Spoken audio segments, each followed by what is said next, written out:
Hello, everyone, and welcome to We Ate Pink interview series. Today, we have with us Marianna Chillau, CEO of Transactionale, CEO and co-founder of Transactionale, and CEO of 4Ecom.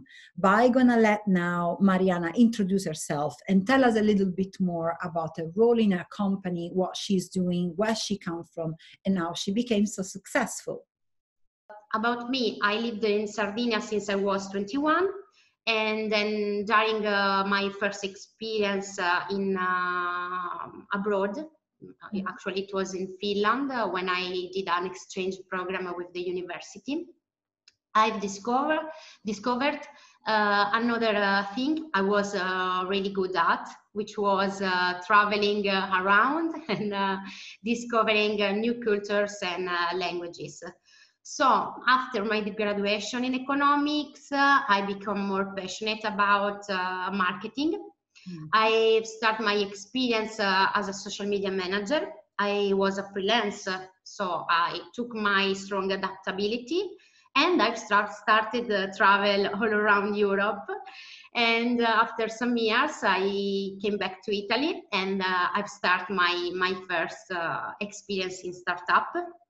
Was in charge of performance marketing for an e-commerce in the pet industry.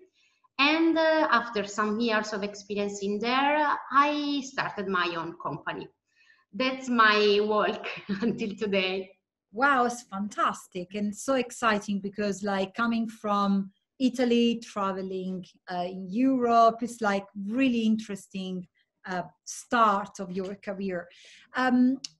What I'd like to know is like, I think what we're trying to do with We Ate Pink is like trying to get to our audience as much information about you and how they can actually learn from your experience. So tell us about the most exciting part of your work at the moment. Okay. Actually, I believe that to be an entrepreneur allows you to change between a lot of activities. So that's exciting for someone which is curious like me. I don't like so much all the activities. I mean, let's say business plan, numbers, even if this should be the most important part of my job. But you know, everything is very exciting when you own a company. I think that I like to inspire and be inspired by my team. I also lead the marketing department of my company, and I work with an amazing team of 3 women. Each one of them has something special. And this is also inspires me to be a better person every day. As a CEO, I believe this is not all about, giving some task to people. It's more about creating something together. And that's the most exciting part. Yeah, I think I completely agree with that. What do you think, what has been your most career defining moment that you are proud of? Well, I constantly live failure and success episodes, like daily. I have a new challenge every day. I don't know if I should mention when a year ago I saw the business was ineffective and to don't close the company, I had to reorganize all the assets and especially starting by cutting 60% of the human resources. And this brought the company to grow faster and to double the revenues with less than a half of the costs. But I don't know if I'm proud of it because it was a professional success, but at the same time it was a personal failure. It's not easy to take some decision sometimes, you know. Maybe I don't have a special moment to mention like right now, or every day is a special moment, or this special moment is yet to come. I don't know. Yeah, I think it's probably when we talk about, like, it's really interesting that you actually acknowledge by saying that it was a professional victory, but it was a personal failure. That is actually a really nice thing to say as a owner of a company, because sometimes, especially for people that work in business, there is this kind of discrepancy between reality and the impact that they have on people and the business, while sometimes they need to be kind of together. So this brings me to my next question. And as you are an expert in e-commerce and tech, you are like working in a, let's say, a male-dominated industry, because it's still like that, more or less.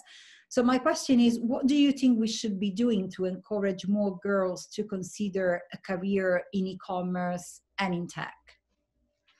I think it was 1 week ago that I saw a chart about tech companies and the percentage of women in that companies like Amazon, Facebook, and so on. And the lack of women roles is especially in leader position and tech department. So that's a great question. And there is a very interesting study about this. Is I think from HP that says that when considering career paths, in particular roles, men are more likely to apply for jobs in which they possess 60% of its requirements. Yeah. And women will only apply when they are sure they meet 100% of them. So this is something that we need to consider. It's like that this way of thinking deters women from applying from roles in tech, and we can say that this is maybe the reason behind those percentage.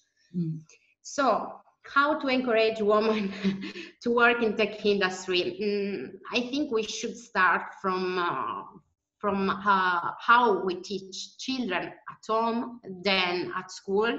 And from the company side, from my side, I think we should work more closely, like with university, to find a way to let women understanding that there is a variety of roles that we can offer to them, and to encourage them to apply on a job, even if they don't meet that 100%, they are not ready for that role. Yeah. Yeah, it's definitely like that. And I think you said something really important, which is like teaching children from school, like encourage girls to take on a scientific or mathematic curriculum. Because, I mean, I remember, I mean, obviously is a different type of, like, it's completely different from when I started school. But I remember when you, as a girl in Italy, you were encouraged to pursue more a career in literature, or like writing, Italian writing, and like math and scientific kind of for men. And it was like more like, because you know, it's that kind of benevolent sexist, like I call it, which is a kind of definition in which they teach us that women are good at certain things and men are good at certain other things. So that, and actually this kind of sexism is like feeding then the difference and the stereotypes. So in your opinion, what is the biggest obstacle to women career progression? I think women need to be bolder. As mentioned before, women are perfectionists. So this is sometimes can be a limit, because we don't like to do something that we are not sure to execute in the best way. And like you were saying before, it's kind of legend that men are men, so they can make mistakes, they can go in trouble. This is the biggest obstacle. why a woman cannot make a mistake. Yeah. Women are at all the levels need to believe in themselves and have the confidence to show up and be noticed by managers or their senior executives. They need to realize that the great risk lies is not in not stepping up. Yeah, and I think that, but also lies lead to what we heard a lot about, the imposter syndrome, which is really common, especially between women. And the more women go up in the ladder, like become leader, the more this, like, it's quite common that they get like sort of attacked by this kind of syndrome. So it's like everyone, all of us have been through that and believing that they are not good enough to do that job, even if they have all the quality and skills to do it. So Yeah. I could see that you are quite like strong and confident. So my question is, who has been your biggest mentor in your career and why? Nice. My husband. Oh, nice. Yeah, he is also an entrepreneur. He has more experience than me. And above all, he's the most rational man I have ever known. Me, I'm a very emotional person. And the hardest thing I had to do to become a better entrepreneur was to work on this, because this is part of my character that doesn't help my professional life. So I've become more rational than emotional thanks to him. Yeah. That is great. It's actually, and it's interesting, like sometimes, you know, people that we love are actually our best ally in our career. Um, in a management position, because you are in a management position, how have you find it best to promote and nurture women's careers? Okay, in my position right now, I mean, I try every day to make equal engagement, you know, between men and women at every level. I mean, my employees are more women than men.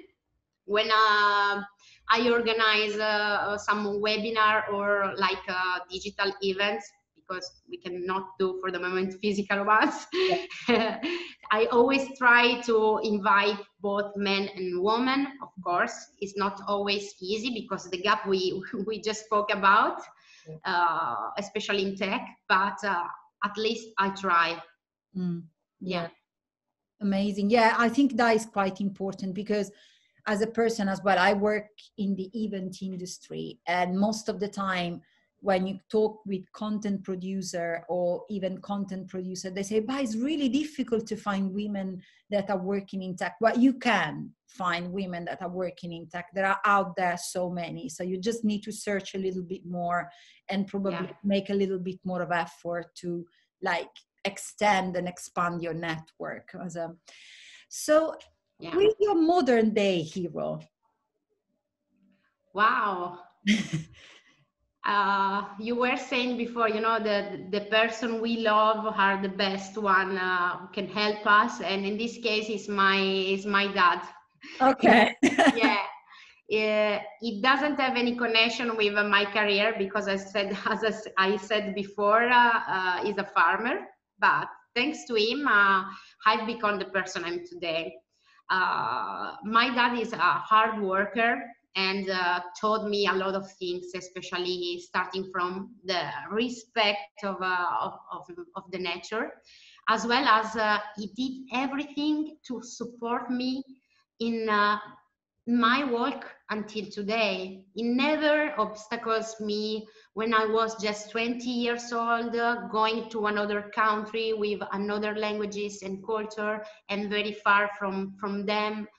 And we are speaking about a man that came from a very poorest part of Italy. I think it's the poorest part of Italy.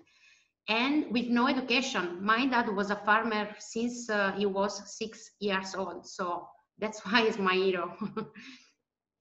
Yeah, that is quite impressive. And most of the time, like people that had like that coming from a completely different background in terms of education, they can teach us more than people that actually grow up or had, like, let's say, a master degrees. That is sometimes is like that. So because you are an expert on what you are doing, so in ecommerce, in marketing, digital marketing, a lot of the people that are listening to this interview are coming from the same background. They are professional in the same space. Some of them are just started, some of them are more experienced. So any reading or website you would recommend to stay updated? Okay, well, I read a lot, both online and offline. From the online side, my preferred website about news, marketing, and innovation are Mashable, Smart Insight, and I follow Niels Patel's blog. Very nice, very good influencer, let's say, but it's also an entrepreneur and so on.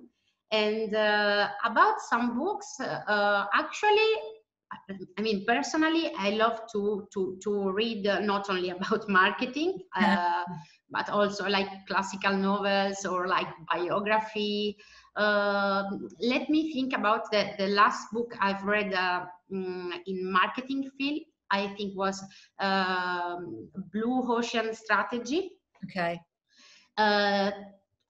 I'm now reading Retail 4.0, which is from Philip Kotler. Very nice book, and it speaks about, you know, the history of retail from the offline market until today, in the middle of the omni-channel environment. But I believe also like books that are not connected to the, you know, to the innovation or tech industry can help entrepreneurs to be a better entrepreneur. Let's say, as an example, I read the biography, the official biography of Nelson Mandela, which is called Long Walk to Freedom, and it can be a book that helps or inspire people, you know, to do something better. Yeah. Amazing. Yeah, that is actually a really good advice, because I also have a tendency to read 2 or 3 books at the same time. And sometimes you have the one that is like more work oriented, you know, is like all about strategy or digital marketing, new innovation in technology. And then something that is like, at the moment, for example, I read 3 Women of Lisa Taddeo. That is an amazing fiction book. So it's like that. You find inspiration everywhere. So this is bring me to my last question for today, which is, what is your biggest stress reliever? Okay, well, was traveling, but we have some problem right now with COVID. No, actually, I have more than one. Fortunately, I really love to cook Italian recipes, and like, even if I come back at home, it is like 9 o'clock p.m. I like to cook. Like, my preferred dish to cook is to make homemade pasta. Amazing. And another one, which is like the last one I have discovered in the last year, is to paint. I didn't took any course or lesson about it. I just start to paint, and it's something that I can do. I can do well enough. Yeah. Well, that is good, because it's actually something that is creative. And I probably, because when you are talking about marketing, everyone doesn't really think that it's a creative job, but it actually is very much. So like combining this with something that is actually creative is really good. Yeah. Well, so this is bringing me to the end of this interview, and it was a pleasure to have you today, Marianna. I think it was really good for me as well to learn about you, your job, and I hope that when I go back to Italy, we're going to have the time to meet up face to face, hopefully. Where are you based at the moment? Actually, I'm the south of Italy, which is in Puglia, the region. Right. Yeah, Yeah. yeah. So we are next to the sea. So I hope to invite you. Yeah, definitely. Well, I'm from there, so I can definitely come and see you. Oh, great, great. Actually, as I told you before, I like to travel a lot, and like 90% of our clients are in the north of Italy. So right now it's more, not face-to-face meetings, but we have, thanks to technology, we can work together as well as we can meet each other. So if you want to come and join us in the south of Italy, we are trying to build, a new landscape of digital companies from south. Yeah, that is a great opportunity, I think, at the moment. And I think is how I define it, like south working. So be able Yeah, to work from a really lovely place on the beach without yeah, necessarily being in the city. exactly. So thank you very much for your time, Marianna. And yes, I hope to meet you very soon in Italy. Have a lovely day. Thank you too. Bye Thank you bye. too. Bye, Rosella. Thank you. Ciao. Ciao.